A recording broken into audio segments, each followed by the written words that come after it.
Señal directa. Bueno, tenemos la presencia de Zafiro Rizo Contreras. Ella es consultora en Relaciones Interinstitucionales de Calliope.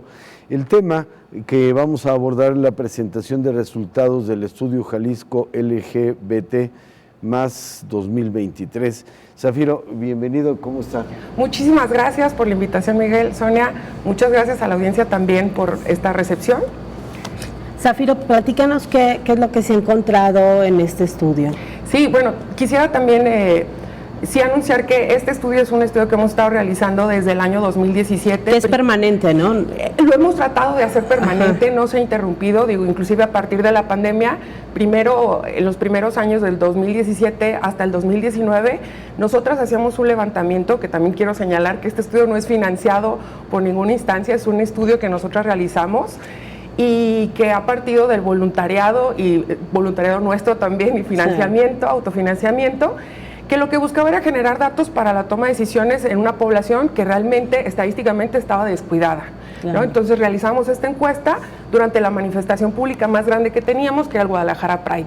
Al momento de la pandemia, que no iba a haber ninguna manifestación pública, decidimos que íbamos a hacer una extensión y que además robustecíamos la muestra estadística para todo el estado de Jalisco.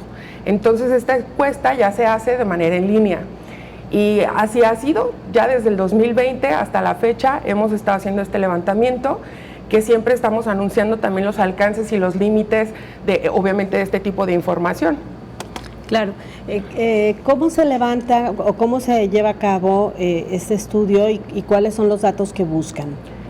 Los datos que hemos buscado principalmente tienen que ver, por supuesto, con temas sociodemográficos, que eso también es importante conocer. Claro, ni siquiera sabemos qué hay, ¿no? No sabíamos que había, ya el año pasado ya el INEGI hizo la publicación de su primera encuesta, sí, robusta, técnica, pero hasta entonces no había nada, ¿no? Entonces, afortunadamente en Guadalajara, pues sí gozábamos de este instrumento que ofrecíamos, obviamente con los alcances ilimitantes que tenía solamente haber levantado durante la manifestación, que es de aquellas personas que asistían a ese evento público.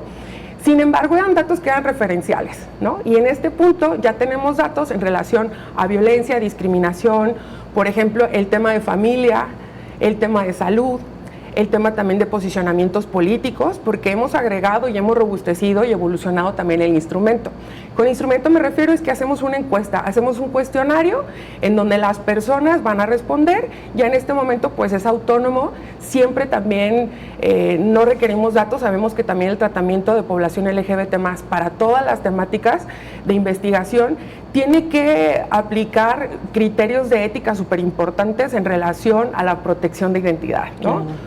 Jalisco sigue siendo, el país entero sigue siendo un escenario crítico para permanecer pues vives para la población, claro, LGBT+. Porque además las condiciones dentro de la misma población LGBT y más son diferentes para cada comunidad, ¿no? Las violencias son en general hay violencia, pero hay violencias más intensas hacia ciertos sectores, como puede ser la comunidad trans, ¿no? Exacto, la comunidad trans, o inclusive también hablar de las mujeres diversas, ¿no? Claro. Estamos hablando de mujeres lesbianas, bisexuales, etcétera, que también sufren otro tipo de violencias que no necesariamente se visibilizan, ¿no? Entonces también es importante dar una lectura, y que afortunadamente sí hemos tenido buena recepción, por ejemplo, de otros actores como gobierno, otras organizaciones que también aquí en Guadalajara tienen muchísimos años ya trabajando en temas de diversidad sexual. Y también esta ocasión decidimos generar un consejo técnico, el primer consejo técnico diverso en estar hablando de estas temáticas, y entonces en esta ocasión vamos a estar girando recomendaciones a la opinión pública, a instancias públicas, privadas y a la sociedad, porque aquí también es importante señalar que muchas de las discriminaciones provienen del hogar, y eso me gusta pensar también en ese acento, que estos datos no tienen mucho sentido si no se usan. Que a veces pueden ser peores, ¿no? Ese tipo de violencias, porque son las de todo el tiempo, las que están ahí, ¿no? En el nicho que asumimos que va a ser seguro, en realidad no lo es. Claro. ¿Cuáles son, de alguna manera, los problemas más serios que encontraron? Y también me gustaría hablar de los avances, porque si bien es cierto que podríamos considerar que Guadalajara es una entendiéndola como zona metropolitana, una sociedad conservadora, también ha habido avances. Por supuesto, sí han habido avances, inclusive también en la forma en que las personas de alguna manera socializan su diversidad ha sido diferente, ¿no? También tenemos datos, por ejemplo, de cómo han ido calificando si el lugar en donde viven, que en este caso el municipio que sea en Jalisco, es un lugar en donde se sienten respetados por ser LGBT, y la calificación de este año, adelantando un dato también que lo vamos a tener el día de hoy a las 7 de la noche, la presentación de resultados de esta encuesta 2023, es que le ofrece una calificación de 6.18 al respeto que se vive para la población LGBT en Jalisco. Eso es en promedio, ¿no? Por ejemplo, y también sabemos que el 80% de la población LGBT que ha participado en esta encuesta y que además pues ya es representativa del estado de Jalisco, sí ha sufrido discriminación y violencia, principalmente en acoso verbal y ofensas, por supuesto, en calle, y los mayores personajes que han sido estos violentadores son personas desconocidas en la calle, claro, ¿no? Y también señalar que el tema de los espacios religiosos, seguido del ámbito familiar, educación y el sistema de salud, también son nichos en donde las personas son discriminadas. Claro. Los resultados de este estudio, digamos, ya lo van a dar a conocer por la noche, pero ¿nos puede dar un poquito un adelanto? Sí, claro. Bueno, continuar con esto también, el tema es muy importante y que nos gusta mencionarlo, es que frente a toda esta desinformación y estigmatización que se vive de hablar de que esto se contagia, de que las infancias hay que protegerlas, sí, claro, hay que proteger a las infancias y hablar de que hay infancias LGBT. Las personas arriba del 80% saben que son personas LGBT antes de los 17 años. ¿No? El 60% de hecho ya hay una resolución de la Corte al respecto, ¿no? Por la legislación en Jalisco, precisamente, que no reconoce justamente este derecho a las infancias. Exacto. Y no hablar del tema, las personas que se encuentran en crianza de sus hijas, hijos, es importante que sepan esta información, porque eso cambiaría de mucha manera las historias que estamos contando que después terminan en tragedias. Y sobre todo, también en ámbitos institucionales como el sistema educativo, el sistema de salud, que asumimos que son personas profesionales que deberían de ofrecer los servicios de manera libre, sin ningún tipo de discriminación y prejuicio religioso del que sea, de ignorancia también puede ser, ¿no? Y eso pues no lo hemos logrado. Claro, y la otra parte es que todavía se ha avanzado, por ejemplo, en temas de legislación, de regulación, pero luego en la práctica seguimos dependiendo del criterio de los funcionarios, ¿no?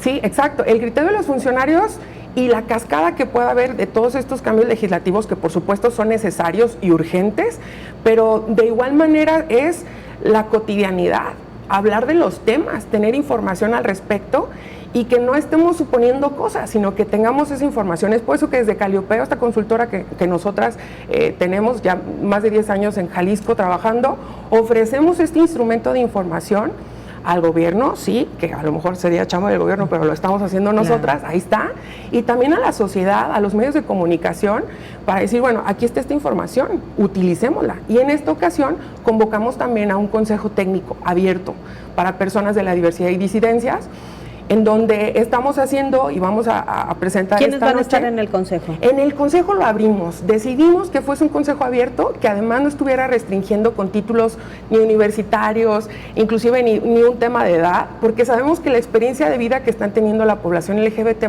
abona muchísimo. Entonces, en el apartado técnico también nosotros robustecemos esos trabajos, y el día de hoy vamos a presentar estas recomendaciones públicas a partir de estos datos y a partir de este consejo. Entonces la convocatoria se hizo libre, abierta, sin ninguna restricción de decir, bueno, necesitamos que seas mayor de edad, que tengas 8 títulos nobiliarios, universitarios. No, sin embargo también hubo un consejo y gente que aspiró a ello y que estamos trabajando de manera colegiada, en donde vamos a ofrecer estas recomendaciones también. ¿Cuándo se reunirá? ¿Cómo va a funcionar? Ya tuvimos sesiones, también por el hecho de que las personas no todas viven en Guadalajara, hemos estado sesionando en línea, y los resultados de estos van a ser estas recomendaciones y también adecuaciones que ya estamos teniendo para el cuestionario de la encuesta que también vamos a presentar el día de hoy, para la encuesta 2024, que vamos a continuar realizando en esta ocasión. Claro, las recomendaciones, ¿cuáles son? Entre las recomendaciones hay que dirigirlas principalmente en atención a salud, ¿no? Que necesitamos que la atención a salud, tanto en entidades públicas como privadas, se responsabilicen en capacitar a su personal, para dar atención libre de discriminación a un tema tan sensible, y no solamente en el tema de diversidad sexual, sino en general, pero sí atendiendo a estas personas. Y el otro tema tiene que ver con las infancias, ¿no? Esos son de los elementos muy principales, y que tiene que ver que en los ámbitos educativos también el profesorado requiere estar capacitado. No podemos permitir que dentro de los ámbitos de escuelas se siga perpetrando que las infancias sean violentadas y discriminadas, inclusive por el mismo profesorado. Claro, que no es un tema que no se atiende casi nunca, lo vemos, incluso ni siquiera se denuncia. Exacto, o hablar de las diversidades, ¿no? Claro. A las secundarias, a las primarias, de pronto pueden dar ya, en algunos casos, estas charlas, talleres sobre educación sexual, pero no se habla de la diversidad sexual que también existe. Y eso es un error que se va construyendo y que merma a toda la sociedad, no solamente a la población LGBT. Claro, pero hay resistencias, ¿no? Por supuesto. Yo no quiero imaginarme que alguien dentro de la Secretaría de Educación se atreva, por decirlo así, a proponer que se aborde el tema. Por supuesto que esto generará mucha polémica, hay que encontrar una manera de meterlo, ¿no? Y bueno, también hay que decirlo, hay muchas denuncias también en contra, particularmente del sistema de educación básica. En la Comisión Estatal de Derechos Humanos de Jalisco sabemos, son públicas esas demandas que han hecho en contra de diferentes actores de educación pública por temas de discriminación a infancias LGBT. Claro. Y en el tema de legislación, justamente sobre infancias, ¿qué hace falta? En el tema de infancias tiene que ver justamente con Jalisco goza tal cual del decreto que hizo el gobernador en relación a las infancias, ¿no? Y al reconocimiento. Hay gente que viene de otros estados también a hacer el cambio de identidad de sus menores, eso es afortunado, por supuesto, pero no basta. Justamente hablamos de este tema, ¿no? Entonces, ¿quién va a recibirles? ¿En qué escuelas y en qué condiciones? Claro. Van a tener privacidad, van a tener la garantía de, sobre todo, tener el interés superior de la niñez, como lo marca la Constitución, en su ejercicio diario y cotidiano, de no ser discriminadas en las escuelas, en las instituciones. Muy bien. ¿La presentación hoy? La presentación es el día de hoy, a las 7 de la noche, en Cine Mayagüel, en San Felipe, en zona centro. Es un evento gratuito, sí requerimos un registro, y también les invitamos a que, si gustan, también encontrar más información. Todos los estudios están colgados en la página de Caliopeo, son descargables. Tratamos de que sean muy amigables también. Es www.caliopeo.com, Caliopeo es con K de kilo. Y pueden descargar esto y también, por supuesto, compartir con nosotros el día de hoy esta presentación. También hemos invitado a prensa, por supuesto, y vamos a agradecer muchísimo también que conozcan este material, que lo difundan, que lo discutan, que lo refuten y que sigamos creciendo este proyecto. Por supuesto, muchísimas gracias. Muchas gracias por la invitación. Al contrario, gracias a ti, Zafiro Rizo Contreras, consultora y de Relaciones Interinstitucionales de Caliopeo. Nosotros hacemos una pausa, regresamos con más información.